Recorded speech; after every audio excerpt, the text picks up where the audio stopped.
お前は。地獄からの使者スパイダーマン。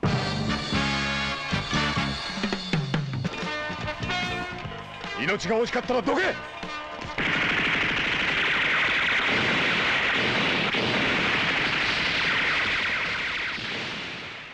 Hey guys, Alex Khan here, and I'm going to bring to you guys an action figure toy review. And this one is made by S.H.Figuarts, so it's a little pricey. But this is the Japanese Spider-Man, which, if you guys follow the Japanese TV series, it ran from 1978 to 1979 in Japan. And this is actually blessed by Marvel, so it is pretty much official, and he'll be popping up in the Spider-Verse cartoon. So this guy is canon, believe it or not. But let's take him out of the box. All right, so we're just gonna pop him out. As you guys know, with these S.H. Figuarts figures, they always come with several heads, multiple hands, and a lot of accessories. They are very detailed though, and that's why they're very pricey. And posability is amazing on these. And I'm just trying to figure out how to, how do I take it out? Oh, there you go. This front lid comes right off. And here you can, oh my goodness. All those hands just rolled right out. Roll out, roll, and his head popped out too. All right, so here he is, guys. Japanese Spider-Man. All right, so he is a pretty short figure compared to your Marvel Legend figures. So he is he's about 6 inches tall. That's a rough estimate, but super flexible. And Marvel Legends is making their own Toei Japanese Spider-Man figure, but this one looks way better detailed. I like how he is shaped like a normal human being. Now, the actor who plays this guy was about 6 feet tall, so yeah, he is a bit too short compared to the Marvel Legend figures. But if you don't care about that and just care about the details, then this is a great figure. But you can see he is wearing the spider protector. That is the suit that he wears here. And he's got his spider bracelet, which is actually very, very detailed. I don't know if I can open this spider bracelet. It does open, look at that. I'm trying not to break it though, that would suck. There you go, it actually does open quite a bit. But yeah, inside the spider bracelet is where he stores the spider protector suit, and also where he keeps the spider string webbing. Oh, that's neat. It actually does say Spider-Man on it, like on the show. I know it's hard to focus on that. If I can press on that. But yeah, in terms of posability, he is extremely flexible, guys. You can make pretty much any pose you want out of this figure. You can do all kinds of legit Spider-Man poses. And I'm just reaching the surface here. Very, very nice. And you come with all the different types of hands. I'll go into the accessories in a second here.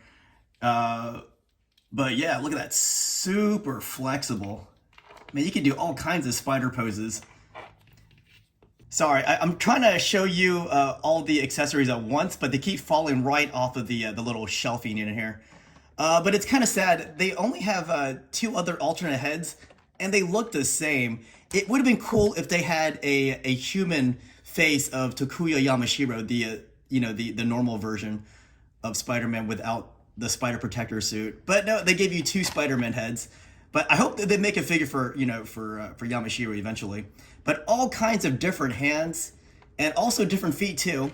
And then you got the spider string, which if you've seen the TV show, it really does look like a rope. So it does not look like, like the webbing that you see nowadays. And here's the spider net. If you guys had never seen the show, there's different ways you can watch it. Like I watched it all on YouTube. The quality wasn't that great, but it was still watchable. But the show is so insane. You gotta watch it to believe it. Basically, Marvel was just trying to make a buck, but they didn't want the rest of the world to see the show. So as long as they kept the show completely in Japan and did not leak out of Japan, they were okay with the Japanese doing whatever they wanted with this character. And what they did with this character was insane. This guy does not get his powers from a radioactive spider. In the Japanese Spider-Man show, this guy gets his powers from an alien named Garia, who came from the planet Spider. And one of his dying things was to inject Takuya Yamashiro with his own blood, and that's how this guy gets his powers. And not only is Garia from Planet Spider, but when he dies, he transforms into a spider, and in his spider form, he acts as a mentor towards Yamashiro. And some of his powers not only include, crawling on the walls and shooting ropes out of his bracelet, but he also has the GP7, which is the Spider-Man car. The Spider-Man car, which flies in the air. And not just that, guys, he has the Marveler, which basically flies into a giant mech suit. If you guys don't know what a mech suit is, it's basically a giant robot suit, kind of like Voltron. But yeah, in order to fight the ultimate forms of his villains, Spider-Man usually flies into the Marveler inside the Leopardon mech suit, and he kills the enemies like that. It's basically the Power Rangers, and that's a little known fact about this show. This show actually pretty much gave rise to the Power Rangers TV show that we see today. This guy will be appearing in the Spider-Verse movies, so you can see him appear, and he is canon to the Marvel universe, and that's bizarre to say after you see the TV show, but it is quite excellent. But I love this figure though. You can see it's actually shaped like a normal human being. If you look closely, you can see the outlines of his mouth under the mask. So they put a lot of detail onto this figure. But I know you guys like a lot of size comparisons. So let's see what we can do here, guys. So next to the Marvel Legend action figures, it doesn't seem too bad, but honestly, the guy who plays Japanese Spider-Man on the TV show is 6 feet tall, so he should be just as tall as these other guys. So in keeping with the fun spirit of Japanese Spider-Man, I'm gonna give you some different types of height comparisons. I'm gonna zoom out for this one.